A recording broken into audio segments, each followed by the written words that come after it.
बिस्मिल्लाहिर्रहमानिर्रहीम। मुसलमानों मुबारक हो, अल्लाह ताला ने आपको एक नेमत दी है जो न यहूद और न नसारा के पास है। आप सुने ज़रा, फिर इस पर मज़ीद बात करते हैं।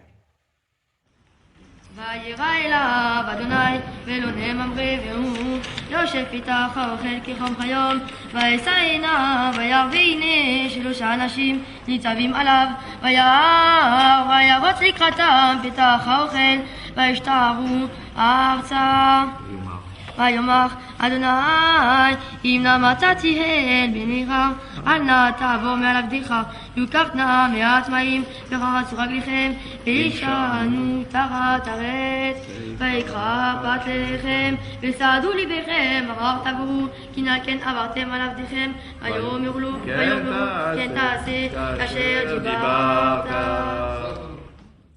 אלה הדברים אשר דיבר משה אל כל ישראל בעבר הירדן במדבר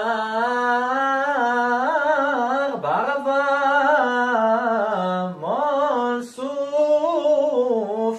قفوا بمخافة الله لنسمع الإنجيل المقدس. فصل من إنجيل معلمنا متى البشير.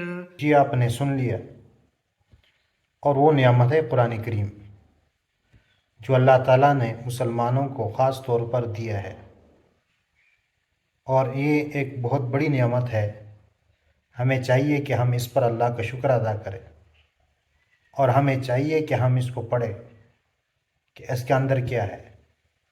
तो सब इरादा करें और सब कोशिश करें कि हम इस किताब को पढ़ेंगे और सीखेंगे, और अल्लाह ताला से दुआ भी करेंगे कि अल्लाह ताला हम सबको सीखना और उस पर अमल करना आसान फरमाए।